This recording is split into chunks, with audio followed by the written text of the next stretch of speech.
Hey students, in just a few moments we're going to begin our third message in the Brave series.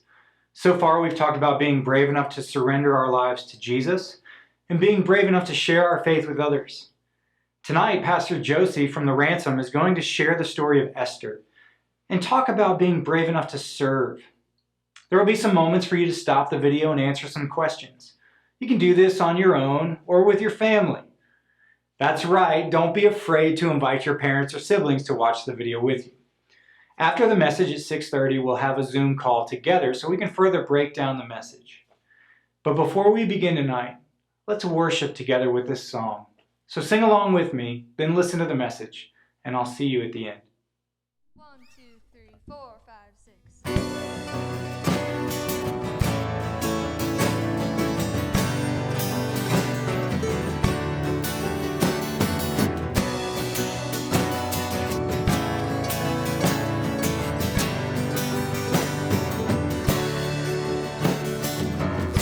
Before I spoke a word, you were singing over me. You have been so, so good to me. Before I took a breath, you breathed your life in me. You have been so, so kind to me. The overwhelming, never-ending, reckless love of God. Oh, it traces me down, fights till I'm found, leaves the 99. I couldn't earn it, I don't deserve it. Still you give yourself away. Oh, the overwhelming, never-ending, reckless love of God.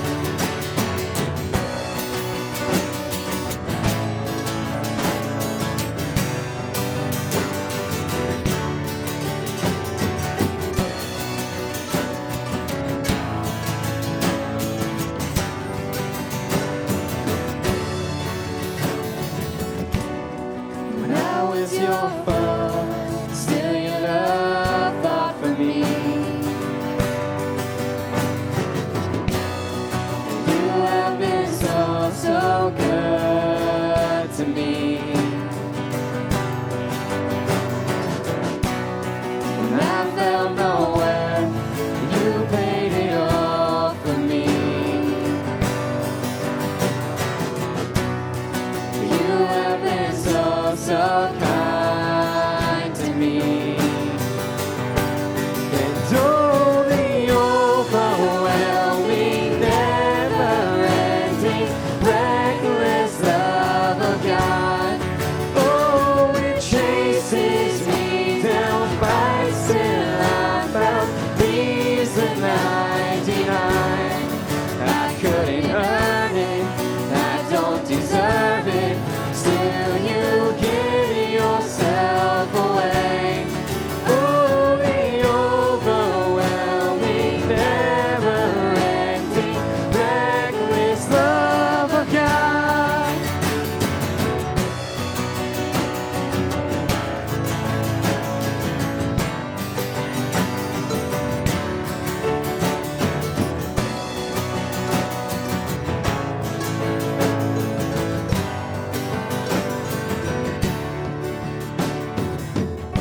There's no shadow you won't light up, mountain you won't climb up, coming after me. There's no wall you won't kick down, lie you won't tear down, coming after me. There's no shadow you won't light up, mountain you won't climb up, coming after me. There's no wall you won't kick down, lie you won't tear down, coming after me. There's no shadow you won't light up, mountain you won't climb up, coming after me. There's no wall you won't kick down, lie you won't tear down, coming after me. There's no shadow you won't light up, mountain you won't climb up, coming after me. There's no wall you won't kick down, lie you won't tear down, coming after me. No, the overwhelming, never-ending, reckless love of God. Oh, it chases me down, fights till I'm found, leaves the 99. I couldn't earn it, I don't deserve it, still you. Oh, the overwhelming, never-ending, reckless love of God.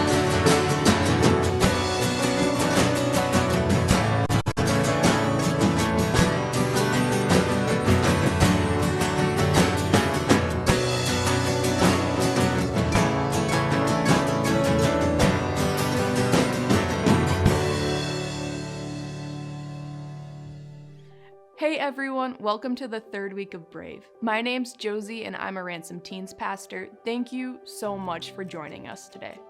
The past month has been a little bit insane and all of us are just trying to figure out a new normal.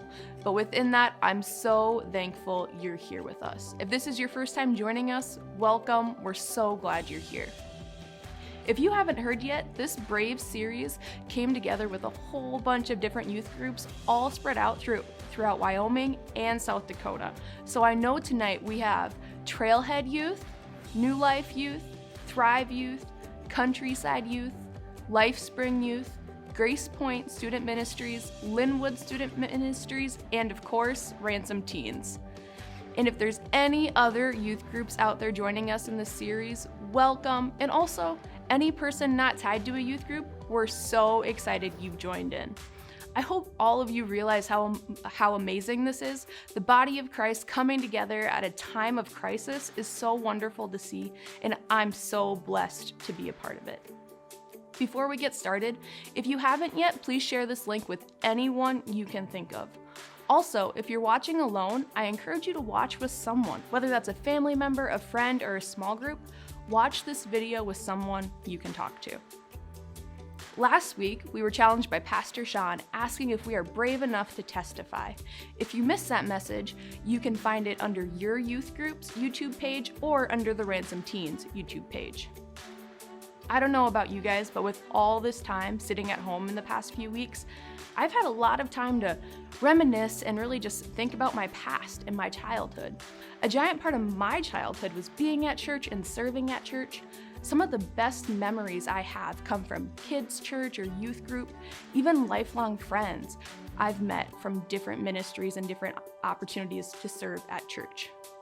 I was the kind of student who would literally serve in any single area the church would allow. I loved it, it felt like a second home. However, eventually I started to realize that I like serving in some areas a lot more than others, and I was a lot more talented in some areas than others. But there's one serving experience that just sticks with me to this day. When I was 14 years old, I got asked to be in the church's Christmas production, which of course was an amazing opportunity. I wasn't gonna pass it up. But growing up, I grew up in a really small church, so there were only so many people who were able to serve and help with this Christmas production. During our first day of practice, when everyone's getting their roles and finding out what's going on, I find out the production is a play, which is fine. Not much of an actor myself, but I'm there, I'm good for it.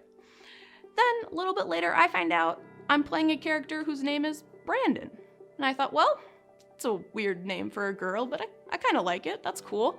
And then I find out that Brandon is actually a 19-year-old male. And I was a small 14-year-old female.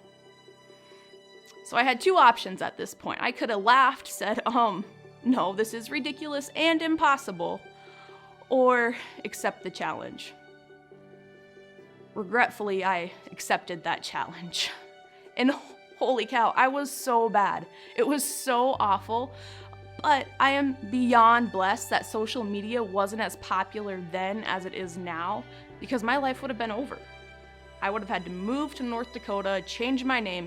It would have been awful. And even though my performance was incredibly cringy, and I had fake beard stained on my face for a few days afterwards, I look back at that memory and there's joy. I was willing and able to serve, and I did. I want you guys to take a few minutes and reflect on what serving has looked like in your own life so far.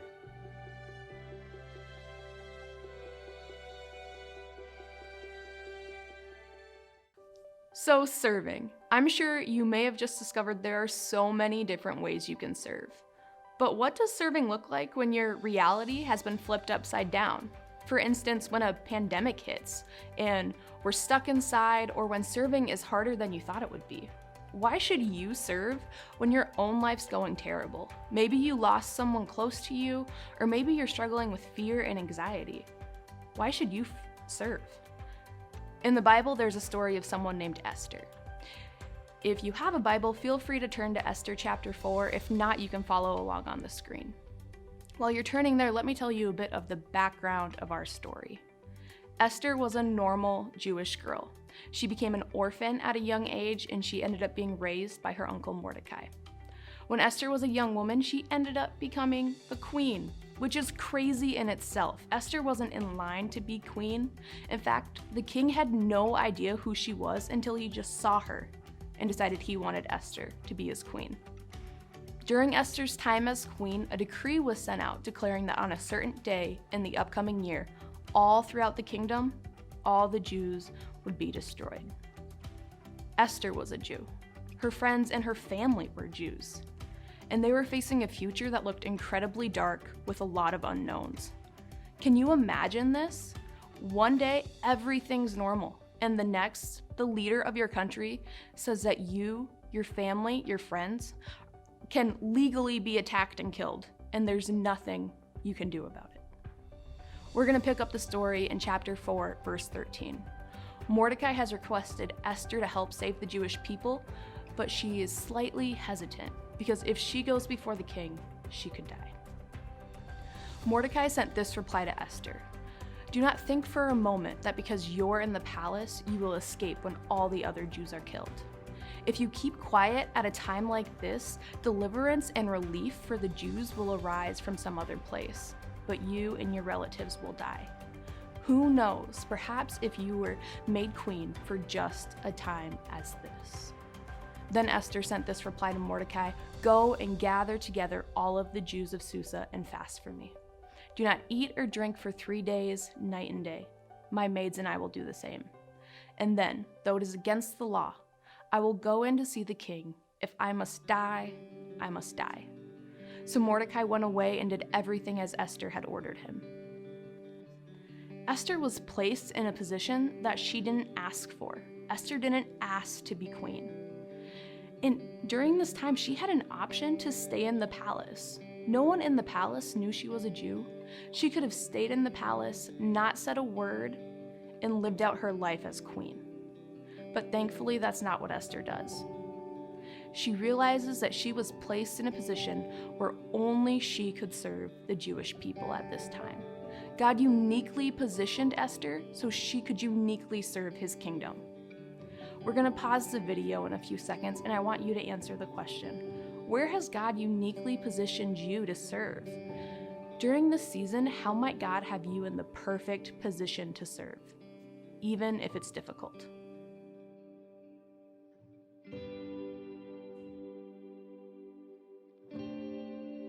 As the story continues, Esther goes before the king and eventually builds up the courage to ask him to spare the Jewish people, which he does. All of their lives were saved. Take a minute and imagine being in Esther's position. Esther was around 14 years old when she became queen. You can only imagine the anxiety and the fear that she must have felt. Think back to when I was 14 years old. I was in a really strange Christmas production pretending to be a 19-year-old man. When Esther was 14, she was the queen. I can't imagine what that must have been like.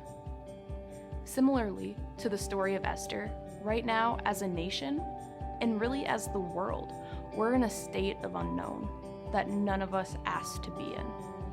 I certainly didn't ask for social distancing and quarantine, and I'm sure none of you did either.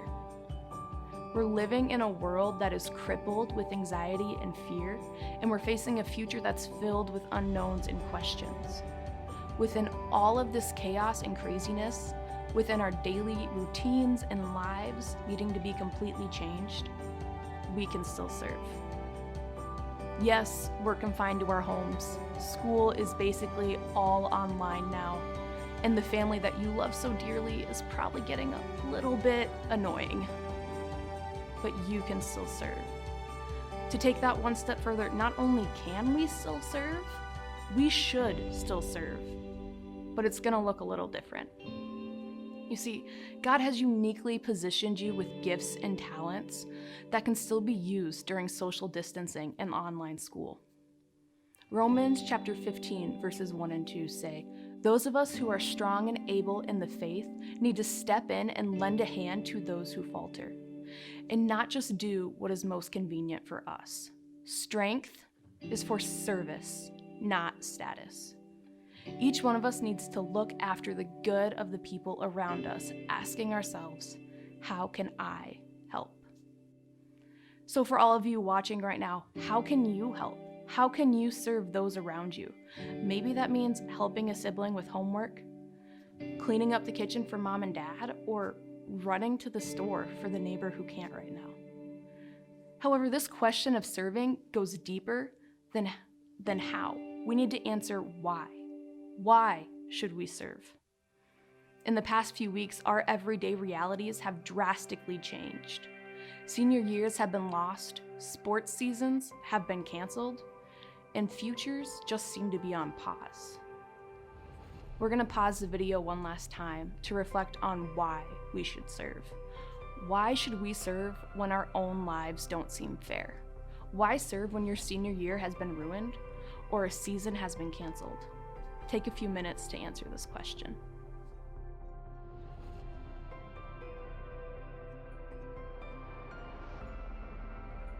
I really hope you just had a good discussion about why. Especially in a time like this, we as Christians are called to serve. The word Christian literally means little Christ. We're called to be mini Christs. And if you look at the life of Jesus, all he did was serve. In fact, Matthew chapter 20, verse 28 says, "For even the Son of Man came not to be served, but to serve others, and to give his life as a ransom for many." Jesus served even when it was really hard. And as Christians, our lives should reflect the life of Jesus Christ. We are called to be servants. We are called to serve even when life is extremely hard and simply unfair.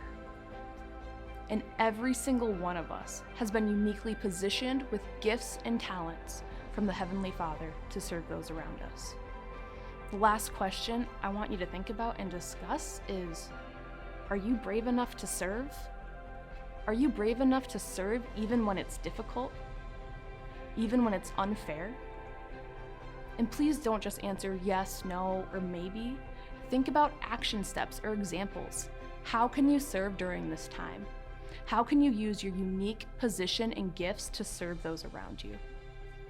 You guys are so amazing. Thank you so much for joining us, and I can't wait to see you next week.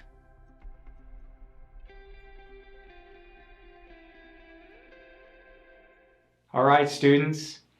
Well, in a few moments at 6:30, let's get together as a group and break down some of the questions Pastor Josie asked us about, and really talk through how this message can apply to our lives. Your parents should have a Zoom link in their email, so simply click the link so you can join in the conversation. And I can't wait to see you in just a few minutes.